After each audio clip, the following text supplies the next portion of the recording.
All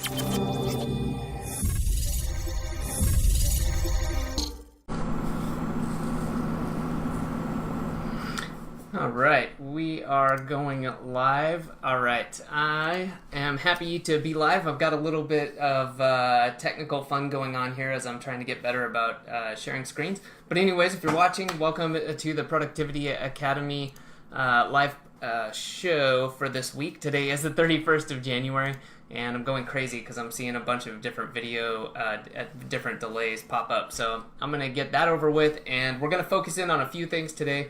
Stuff I'm really happy to share, and the reason I'm setting this up is to show you a little bit about how to make meetings better, just mostly from the sense though of how you can auto-create meeting notes from a template so that you don't have to do that all the time. So this has a lot of benefits. One, you don't have to be like, oh, I need to keep track of where I'm keeping my notes for meetings. I know it's important, but I always forget, is it in my notebook or is it over here? Stop doing that. You can create a template that works for you, works for your business, works for your team, and then have it done automatically so that that's created for you and your team knows, and you know where to always go to put notes for a meeting, like if you have a weekly stand-up meeting. All right. And then also had a questions. One part of building your team is, how do you go about finding the right people? There's a lot of online places to go. I'm going to just show how you can do that on UpWork and how you can get in there and quickly narrow it down from huge selections down to what's going to work for you, and so you can do this quickly and then move on to the more important parts of the process, which is disqualifying people in person so that you end up with the best person for you. So real quick, if you're joining live, thank you. Feel free to ask questions. I'll pop over and check for additional questions as we go and try to answer those as time allows. If you're watching the replay on YouTube, you can always come join us live. You can find the link to the group in the description. It's a free group, but you just got to answer a few questions. I want to make sure that you're actually interested in productivity, processes, automation, all that good stuff. And if you want to stay up to date with these weekly shows, as well as other like app reviews and other information about productivity and processes, you can hit the subscribe button and stay up to date. All right. So I'm going to check and see if there's any questions, and then we are going to get to it. All right, let me bring this up. The first thing we're going to talk about is using Zapier and Google Drive or Docs to set up this automation for meetings. And this overcomes one of the hurdles with meetings, right? They're important. We need to, most people don't live in isolation. And this becomes even more important, I think, if you're the one running the show. You're responsible for getting this done. You could have an assistant set this up, and all I just mean is you're responsible for the communication within your team. All right, and you can help facilitate this by setting up some of these automations and having a centralized place where you can all put your questions, put your comments for upcoming meetings, all that sort of stuff. So basically, you're helping yourself and you're helping your team. And this takes out that tedious part of like, oh, where do I keep all my meeting notes? Is somebody duplicating a document, or are we rewriting, or do we just have one huge document that has everything but isn't, is a real pain in the butt to use? Get rid of all of that. This is a real simple way to do it. So I'm going to switch screens here and we will get into it. Okay, so I'm logged in to my Zapier account, and this is the first step. So it's only 3 steps you need. I am going to assume, however, that you have already created a file. And what I mean by that is, let me show you an example. This would be in a Google Doc. I would create a folder for this, just called something like, weekly meeting folder, whatever you want to call it.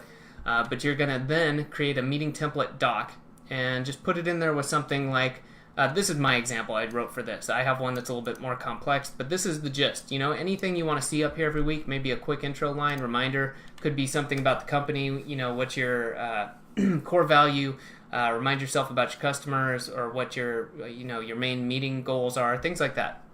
And then this is important. Put your outline. Let everybody know this is the structure we follow. Obviously, there's a lot of flexibility in this, but if you don't have one, this is a good one to start with. Start with some good news, literally just what's working well, what's been going on. Maybe you've got a lot of stuff to go over. Maybe some of it's tough, some of it's good, whatever. Start off on the right foot. Something went right in the last week. So share that and ask other people to get in that habit of doing it as well. Also reviewing any metrics or your KPIs or key performance indicators. And then discussion time, which is the, whatever you want to call it down here. If you're following traction, that's your IDS topics. But it's basically your main talking points. And then at the end, make sure you close up with a summary or action items. Just make sure everyone's got their action items as they go through here. We might have like create automated meeting system, and that is going to be assigned to Adam, which is me. All right, just make sure that you get some action items out of the meeting. Don't let it go by and then go, and then people say, I'm not sure what I'm supposed to do. Leave that up to you how you decide to do that. All right, so let's get back into here. So the very first thing that we're going to want to do with this is you want to have a trigger, okay? And the trigger in Zapier that I would use for this is that every week at the same time, you want to create a new file, basically. So let's do that. We're going to do the timer. So it is schedule, and you could also find this down below, but we'll use schedule by Zapier. I'm just going to choose first on every week, all right? And then we choose day of the week. This is obviously up to you. I would do this ahead of time of the meeting because Zapier doesn't run to the minute. Also, you probably want people to have time to put their notes on here, right? So generally, I actually have this set up so that it's done very soon after your meeting. So I'm going to make up a time. Let's say your meeting is at Tuesday at noon, all right, for whatever reason. Then probably, let's say it's an hour meeting, maybe 2 hours after that, I would have this created. Because the second step of this is going to be notifying the team that it's ready and there's a link available. So what we would do is, let's say again, our meeting's at noon, then we're going to say Tuesday at 2 p.m., so 2 hours after the meeting starts, that we're going to start this. Okay? And if you want to see that, you can just have it check and see what it's actually putting in there. And it needs an action step, okay? But we still need a little bit more information. And the reason we're going to add this, I found that this is a really powerful way to do it, because what we could do is add a step and just say, okay, go ahead and copy the file. But then it gets really complicated when your meeting template, your file from over here, doesn't have a date or any organization, because if it just copies it, it's going to just be called the copy, right? Like when you copy in Google Docs. So what we want to do is add the upcoming date of the meeting to the folder, or sorry, to the file itself. So when people go in there, it's really obvious, like, well, okay, this date is the meeting date, so of course that's the right one to use. All right, so let's add another step in here. So we are going to add a step, and we're going to go with date time, all right? So that is a formatter, and then date time is what you're going to select. And this is where we start having fun. We are going to, the transform, you don't need to dive into this, but we're going to add and subtract time. And then we want to go into step 1. And we are going to take the pretty date, okay? And then we're going to add 7 days.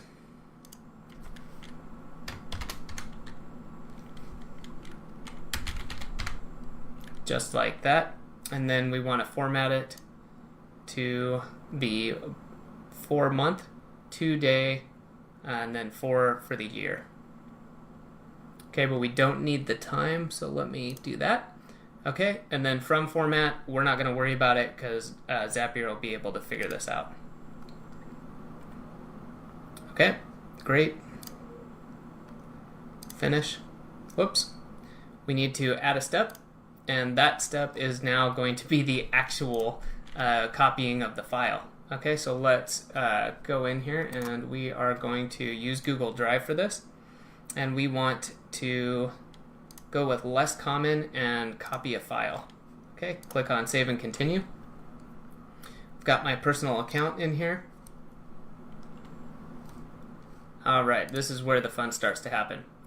Now, the file, we could either add a search step, or we can just tell it which one it is, okay?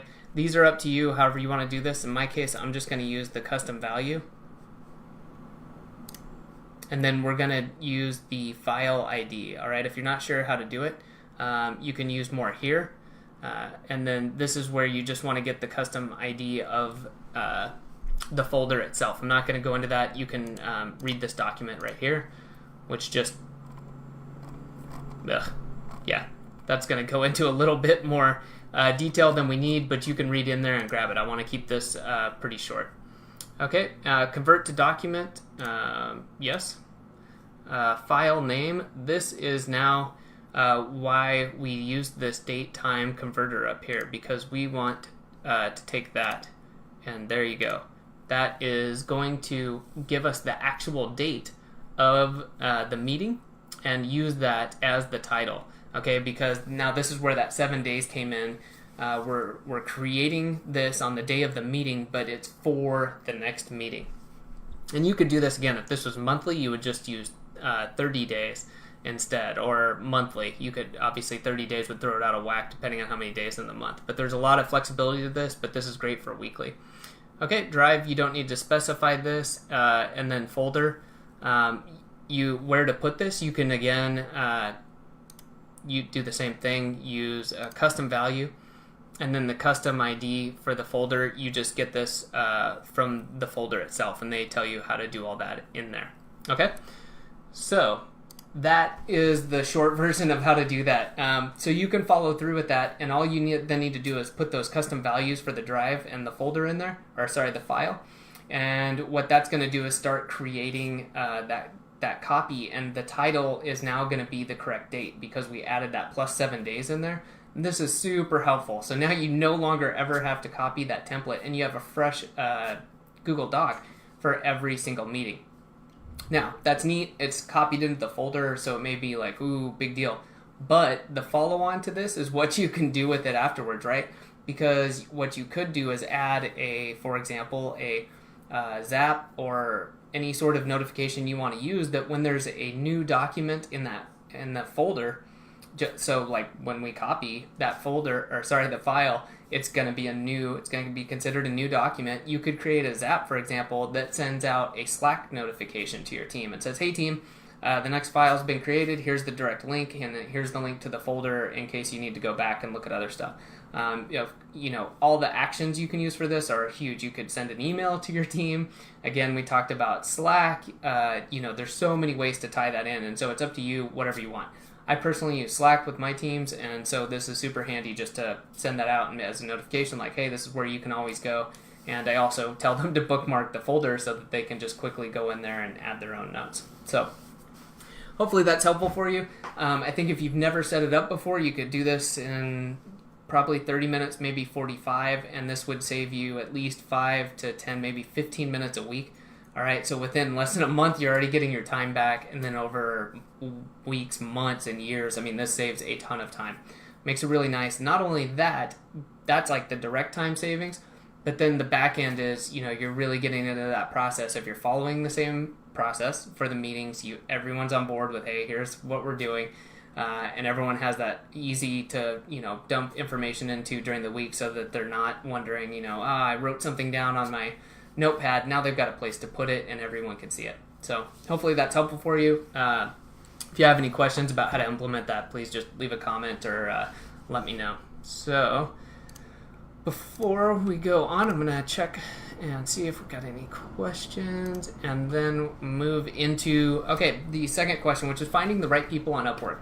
So I think that this is really helpful if you're looking at starting to build a team. It could just be, you're starting out and you want to make a part-time hire. You've identified your pain point. You've got real tasks for someone. And you can find out more about that if you go to the Productivity Academy and search for pre-hire checklist or building a team. And you'll come up with the kind of best practices as far as things you should do before you make that hire. Like, don't just run out and hire someone because you think that's what you're supposed to do. Literally, it can take just 30 minutes to an hour to really identify what it is you should be doing beforehand, so that when they come in, it's a really smooth transition and they're really helping you save a lot of time. They're helping bring in more revenue instead of being kind of that anchor weight on you, and where you're freaking out like, I hired someone and it all turned out worse. So avoid that by reading that article and spending maybe an hour. And then as you're going through the process, let's say you're using UpWork. I use this for a lot of places. I've also used other kind of online marketplaces for finding people. So by all means, use what you're most comfortable with. But one of the best ways to do this, let's just use an example. Let's say you're creating content for a website and you want to find somebody to help you edit, because as we all know, a lot of times like you can get your words out, maybe you can record a video like this and get it transcribed, but then to get that into something ready to go onto the website, it may take a lot of time, and that either is time you don't have or your time is better spent doing something else. Maybe it's creating more content, someone else can do the editing and enjoys doing that, and then that can be put up on the website and save you a ton of time. And I say this from experience. So a lot of times you come in here, and a lot of this is just using that pre-hire kind of checklist that I have and identifying what are like the keywords of what you want to do. And by that I just mean like let's say we were talking about the content editor idea, then literally those would be keywords, but then you might think of a few more, like what are they editing content about? Is it a blog, right? Is it a business website? And so let's just put a few in here and see. So if we said like content editor and blog, okay, we come out with obviously a lot. Right now I have it set to US only. This is obviously dependent on how you want to do it. I don't have any suggestions on that other than use your common sense on what you think would work out well. I hire both in the United States and out, and both have turned out well, and it just depends what you're looking for.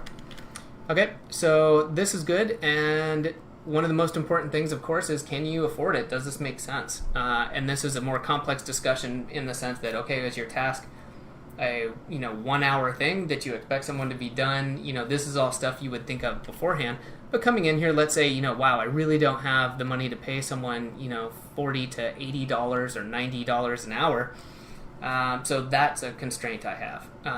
Is there any and I want to make sure they're fluent, right, in English, and I want to make sure that they've actually done this before, that they've earned some money on this platform. So what you can do is come in here and check out the filters. And let's do that real quick. I'm going to say they need to be fluent because they're content editing. They need to have just made some amount of money, and I want people who have had at least an 80% rating. All right, hourly rate. I would say, $10 and below. I'm not sure I want someone editing my work, and there's very few. I think that you would probably not get great results from that. It looks like the bulk is here in the middle between $10 and $60.